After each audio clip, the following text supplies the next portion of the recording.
नमस्कार दोस्तों, आपका स्वागत है इस YouTube चैनल में। यहाँ पर सुबह से शाम तक की हर खबर पल पल की बताई जाती है, तो YouTube चैनल को सब्सक्राइब करें लाल बटन को दबाकर और घंटी के बेल आइकन को जरूर दबाएं ताकि हर वीडियो डालें उसकी सूचना आप तक पहुँच सके। नमस्कार, इस वक्त की ताज़ा ब्रेकिंग न्यूज और इस सभी बड़ी खबरों पर बात करेंगे। पीएम मोदी बोले कि कांग्रेस के नेताओं को जेल में डालने के लिए 5 साल और दें। पीएम मोदी ने कांग्रेस पर देश को लूटने का आरोप लगाया और कहा कि 5 वर्षों के अपने कार्यकाल में वे कांग्रेस को जेल के मुहाने तक ले आए हैं। उन्होंने गुजरात के जूनागढ़ में एक रैली को संबोधित करते हुए कहा कि मुझे 5 वर्षों का समय चाहिए और मैं सुनिश्चित करूंगा कि वे जेल में होंगे। कांग्रेस के घोषणा पत्र को घोषणा पत्र बताते हुए प्रधानमंत्री कांग्रेस पर अपने घोषणा पत्र को राजद्रोह को हटाने का वादा करने के लिए आलोचना की। आगे पीएम मोदी ने कहा कि वे चाहते हैं कि हमारी सेना के हथियार हो जाए। वे टुकड़े टुकड़े गैंग की रक्षा करना चाहते हैं, चाहे अपराध कितना भी बड़ा क्यों ना हो। उन्हें जमानत लेने का अधिकार है। वे क्यों ऐसा कर रहे हैं? क्या वे जेल जाने की तैयारी कर रहे हैं? मैं 5 वर्षों में उन्हें जेल के दरवाजे तक लेकर आया हूँ। मुझे और 5 वर्ष दीजिए और मैं सुनिश्चित करूँगा कि वे जेल में हों। मोदी ने आगे कहा कि कांग्रेस पैसा लूटने की शक्ति देना चाहती है और कांग्रेस में केवल एक ही परिवार है। पार्टी गरीबी हटाने के नाम पर केवल फर्जी वादे किए हैं। वह अगली ताज़ा ब्रेकिंग न्यूज है। गुजरात में कांग्रेस को बड़ा झटका। अल्पेश ठाकुर के साथ 2 और विधायकों ने दिया इस्तीफा। वहीं आगामी लोकसभा चुनाव से पहले नेताओं की अदला बदली जारी है और इसी बीच गुजरात में कांग्रेस पार्टी को बड़ा झटका लगा है। चुनाव से ठीक पहले राधनपुर में कांग्रेस विधायक अल्पेश ठाकुर ने पार्टी से इस्तीफा दे दिया। अल्पेश के साथ ही और 2 विधायक भी पार्टी छोड़ दी है। ये विधायक धवल सिंह ठाकुर और विधायक भरत सिंह ठाकुर है।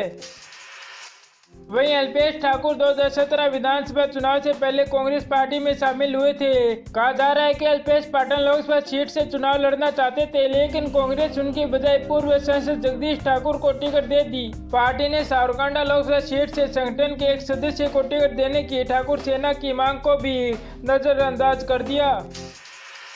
वह अगली ताज़ा ब्रेकिंग न्यूज है। कुमारस्वामी ने पीएम मोदी को बताया हिटलर से भी ज्यादा खराब व्यक्ति। बोले कि तानाशाह है पीएम मोदी। वहीं अपनी पार्टी के लोगों पर हाल ही में आयकर विभाग की छापेमारी से नाराज कर्नाटक के मुख्यमंत्री एच.डी. कुमारस्वामी ने प्रधानमंत्री नरेंद्र मोदी को हिटलर से भी खराब करार दिया है। जनता दल एस के नेताओं पर अपनी पार्टी के लोगों पर राज्य व्यापारी आयकर विभाग की छापेमारी से नाराज है। साथ ही वे इस बात से भी नाराज है कि आयकर विभाग के संयुक्त ने चुनाव आयोग को पत्र लिखकर आयकर विभाग को बार प्रदर्शन करने के लिए कुमारस्वामी और कांग्रेस से जल्द देश के पदाधिकारियों पर कानूनी कार्रवाई करने के लिए कहा है। कुमारस्वामी ने कहा कि पीएम मोदी तानाशाह हिटलर से भी खराब व्यक्ति है। वह सबसे खराब प्रधानमंत्री है जो लोगों की निजी संपत्तियों को जब्त करने के लिए विधेयक लेकर आए हैं। असबूत बनी राफेल लीक की फाइल। सुप्रीम कोर्ट के फैसले से उड़ेगी मोदी सरकार की नींद। वहीं आगे बात करें तो राफेल डील मामले में केंद्र सरकार को एक बार फिर से झटका लगा है। सुप्रीम कोर्ट ने आज कहा कि राफेल डील में गोपनीयता दस्तावेजों की गलत तरीकों से ली गई फोटोकॉपी के आधार पर पुनः विचार याचिका पर सुनवाई की जाएगी। वहीं दूसरी ओर मोदी सरकार के ये कहकर पुनः विचार याचिका के खिलाफ विरोध किया था कि जिन दस्तावेजों को याचिका के आधार पर माना जा रहा है वे भारतीय साक्ष्य अधिनियम की धारा 123 के तहत सबूत नहीं माने जा सकते हैं। वहीं आज कोर्ट ने यह बताया कि दस्तावेजों को सुनवाई में शामिल किया जा सकता है। अब ये दस्तावेज मोदी सरकार की नींद उड़ा देंगे। वहीं इससे पूर्व गत वर्ष 14 सितंबर को सुप्रीम कोर्ट ने अपने फैसले में राफेल डील की प्रतिक्रिया में गड़बड़ी से इनकार कर दिया था। वही अगली ताज़ा ब्रेकिंग न्यूज है। राहुल गांधी बोले कि सुप्रीम कोर्ट ने भी माना कि चौकीदार चोर है। पीएम मोदी को दी बहस की चुनौती। उत्तर प्रदेश के अमेठी से नामांकन भरने के बाद कांग्रेस अध्यक्ष राहुल गांधी ने राफेल मामले को लेकर पीएम मोदी पर निशाना साधने में देर नहीं की। पीएम मोदी दावा कर रहे थे कि राफेल सौदे में सुप्रीम कोर्ट ने उन्हें कलीन दे दी है, लेकिन सुप्रीम कोर्ट ने राफेल मामले को भ्रष्टाचार की बात मानी है। राहुल ने कहा कि मैं सुप्रीम कोर्ट का धन्यवाद करना चाहता हूँ कि कोर्ट ने आज साफ कर दिया है। राहुल ने कहा कि एक बार पीएम मोदी उसे 15 मिनट तक बहस कर ले तो देश से भी आंख नहीं मिला पाएंगे। राहुल ने कहा कि सुप्रीम कोर्ट ने भी मान लिया है कि चौकीदार ने ही चोरी कराई है। राफेल में 2 लोगों ने ही भ्रष्टाचार किया, एक नरेंद्र मोदी और दूसरा अनिल अंबानी। राहुल गांधी यही नहीं रुके, उन्होंने आगे पीएम नरेंद्र मोदी को एक बार फिर से खुली बहस की चुनौती दे दी। वहीं आगे बता दें कि राफेल मामले में सुप्रीम कोर्ट ने सरकार की आपत्तियों को दरीनिकार करते हुए राफेल मामले में रिव्यू पिटीशन पर नए दस्तावेज के आधार पर सुनवाई करने का आदेश दिया है। इसे केंद्र सरकार के लिए करारा झटका माना जा रहा है। राव ने नामांकन दाखिल करने के बाद ही मीडिया से बातचीत करते हुए कहा कि पीएम नरेंद्र मोदी ने अभी टीवी इंटरव्यू में कहा था कि राफेल मामले में नई कलीन मिल गई है, लेकिन आज सुप्रीम कोर्ट ने इसे साफ कर दिया। वह अगली ताज़ा ब्रेकिंग न्यूज है। गुजरात कांग्रेस को बड़ा झटका, एमएलए अल्पेश ठाकुर ने पार्टी से दिया इस्तीफा।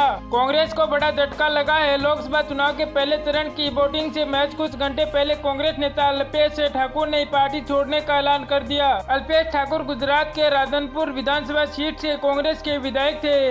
बीते कई महीनों में उनका पार्टी नेतृत्व के साथ विवाद चल रहा था और अल्पेश आरोप लगा रहे थे कि गुजरात कांग्रेस इकाई के नेता उनकी बात नहीं सुन रहे थे। अल्पेश ठाकुर के कांग्रेस छोड़ने के बाद उनके बीजेपी में शामिल होने की अटकलों को अब बल मिल रहा है। अल्पेश ठाकुर ने कहा कि एक समय में अपने समुदाय की सेवा बेहतर करने के लिए वे मंत्री पद चाह रहा था, लेकिन अब मैं संघर्ष करने का फैसला कर लिया है। उन्होंने कहा कि अगर मैं बीजेपी में चला जाता तो मैं 6 महीने पीछे चला जाता। देंतवाड़ा में नक्सलियों ने भाजपा के काफिले पर किया हमला, विधायक भीमा मंडावी की मौत है। इस पर हम आपको पूरी खबर बताएंगे। वहीं आगे बात करें तो लोकसभा चुनाव के आते ही छत्तीसगढ़ में नक्सली एक बार फिर से सक्रिय हो गए हैं। चुनाव के दौरान नक्सली का हिस्सा पुराना इतिहास रहा है। इसी दौरान चलते आज छत्तीसगढ़ में देंतवाड़ा में नक्सलियों ने भाजपा के काफिले पर हमला किया, जिसमें बीजेपी विधायक भीमा मंडावी की मौत हो गई। बताया जा रहा है कि नक्सलियों ने हमला इस वक्त किया जब वहां से बीजेपी विधायक भीमा मंडावी का काफिला गुजर रहा था। प्रोवाइड एक्सप्लोसिव के डिवाइस IIT के धमाके के जरिए किया गया है। वही मिली जानकारी के अनुसार नक्सलियों ने दांत लगाकर देंतवाड़ा में कुओकोटा और श्यामगिरी के बीच ये हमला किया। हमले में राज्य के पुलिस का ये स्कॉट भी वाहन भी चपेट में आ गया, जिससे छत्तीसगढ़ में राज्य पुलिस के 5 जवान गंभीर रूप से घायल हैं। वहीं हम आपको आगे बता दें कि इलाके में नक्सली हिंसा का पुराना इतिहास रहा है। मई 2013 में विधानसभा चुनाव से पहले नक्सलियों ने झीरम घाट में कांग्रेस के काफिले पर हमला किया, जिसमें कई बड़े नेताओं की मौत हो गई।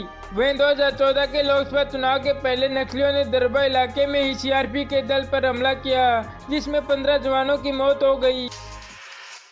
वहीं अगली ताज़ा ब्रेकिंग न्यूज है। पीयूष गोयल बोले कि केवल मोदी ही देश को मजबूत नेतृत्व दे सकते हैं। वहीं आगे बात करें तो केंद्रीय रेल मंत्री पीयूष गोयल ने आज कहा कि केंद्र सरकार के पिछले 5 सालों ने कार्यकाल ने यह साबित कर दिया है कि केवल नरेंद्र मोदी देश को उस तरह का मजबूत नेतृत्व दे सकते हैं जिसकी वर्तमान परिदृश्य में जरूरत है। प्रधानमंत्री नरेंद्र मोदी ने चित्रदुर्ग में एक चुनावी जनसभा को संबोधित करते हुए कहा कि भारतीय जनता पार्टी को कमल को दिया गया प्रत्येक वोट उनको दिया गया वोट होगा, ताकि वे अगले 5 वर्षों तक फिर से लोगों की सेवा कर सके। बेंगलुरु के करीब 200 किलोमीटर पश्चिम उत्तर चित्रदुर्ग के एक विशाल जनसभा को संबोधित करते हुए पीएम मोदी ने कहा, जब आप मतदान बूथों के लिए जाओगे और बीजेपी को वोट देने के लिए कमल का बटन दबाओगे तो वो वोट मेरे लिए होगा और देश के लिए काम करने में मुझे मजबूत बनाएगा। वे पीएम मोदी ने आगे कहा कि मैं आप सभी से देश के भीतर कांग्रेस और विपक्षी दलों के देश के बाहर पाकिस्तान जैसे दुश्मनों से राष्ट्र की रक्षा करने के लिए चौकीदार बनने का आग्रह करता हूं। अगर आप केंद्र में एक मजबूत सरकार की बजाय मजबूत सरकार चाहते हैं तो कांग्रेस और जनता दल के सेकुलर के लिए वोटिंग करने से बचें। पहली बार वोट देने वाले मतदाताओं से अपील करते हुए पीएम मोदी ने कहा कि बीजेपी को दिया गया प्रत्येक वोट देश के विकास और वृद्धि को दिया गया वोट होगा, क्योंकि उनका सेवक और चौकीदार फिर से आएगा। वहीं आगे पीएम मोदी ने कांग्रेस पर बीते 60 वर्षों में विभाजनकारी वोट बैंक की राजनीति करने का आरोप लगाया और झूठे वादे कर लोगों के साथ अन्याय किया और उनके कल्याण की अनदेखी की। वहीं अगली ताज़ा ब्रेकिंग न्यूज है। देंतवाड़ा में नक्सली हमले पर पीएम मोदी बोले कि शहीद जवानों का बलिदान व्यर्थ नहीं जाएगा।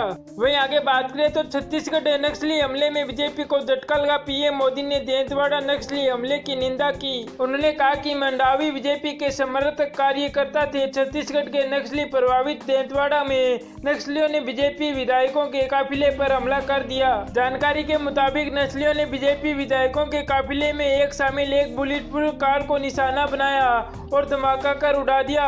इस हमले में 5 जवान शहीद हो गए। आगे बता दें कि नक्सलियों ने ईआईडी धमाका करने के बाद भी फायरिंग भी की। जिस जगह पर ये हमला हुआ उस इलाके में पहले चरण में यानी 11 अप्रैल को वोटिंग भी होगी। छत्तीसगढ़ में कुल 3 चरणों में 11 अप्रैल और 18 अप्रैल और 23 अप्रैल को वोट डाले जाएंगे और दंतेवाड़ा में चुनाव से पहले नक्सलियों ने खूनी खेल